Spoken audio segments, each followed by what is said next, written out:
Hi friends, ఎలా ఉన్నారు? అందరూ బాగున్నారా? మేము కూడా బాగున్నామండి. ఈరోజు రెసిపీ వచ్చేసి దోస పిండి ఎలా పట్టుకోవాలో చూపిస్తున్నానండి. ముందుగా అయితే కావాల్సిన ఇంగ్రీడియంట్స్ 2 గ్లాసులు బియ్యము, 1 గ్లాస్ మినప్పప్పు, 1 స్పూన్ మెంతులు, 1 గ్లాస్ అటుకులు తీసుకోవాలి.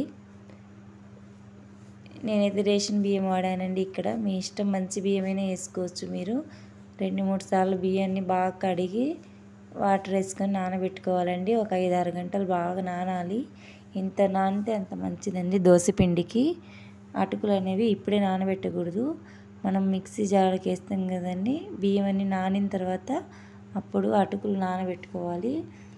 అప్పుడు మిక్సీ జార్లో వేసుకొని మిక్సీ పట్టుకోవాలి. ఓకే అండి, బాగా మెత్తగా పట్టుకోవాలి. బరక పట్టకూడదు, దోశలు రావు. ఓకే, సాఫ్ట్గా పట్టుకుంటేనే బాగుంటుంది. ఓకే, బౌల్లో అయితే వేసేస్తున్నాను. బౌల్లో తీసుకున్న తర్వాత దీని మీద మూత పెట్టేసేయాలండి. నైట్ మొత్తము పిండిని బాగా నాననివ్వాలి. బాగా నానితేనే దోశలు బాగా టేస్ట్ ఉంటాయి. అప్పటికప్పుడు వేసుకున్నా కానీ దోశలు రావు, సాఫ్ట్గా అసలు చప్పగా ఉంటాయి, టేస్ట్ ఉండదు. ఓకే అండి, పిండి చూడండి బాగా ఉబ్బినట్టు అయిపోయింది. పిండిని బాగా కలుపుకోవాలి.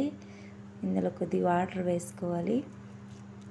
వాటర్ వేసుకొని బాగా కలుపుకొని దీనికి రుచి సరిపడా సాల్ట్ వేసుకోవాలి. సాల్ట్ కలుపుకోవాలి. కలుపుకున్న తర్వాత ఇప్పుడు దోశ వేసుకుందాం. గ్యాస్ మీద అయితే పెనం పెట్టేసాను. ఓకే అండి, జస్ట్ అట్లా ఆనియన్ని ప్రెస్ చేస్తున్నాను. అట్లా రబ్ చేస్తే ఆనియన్ దోశ టేస్టీగా ఉంటుందండి బాగా.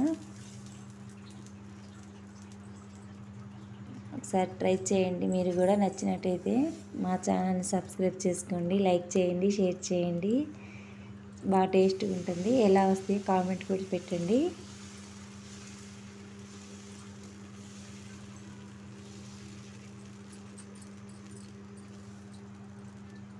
దోశలు బాగుంటాయండి. మేమైతే ఇలా చేస్తామండి. మీరు ఎలా చేస్తారో కామెంట్ చేయండి.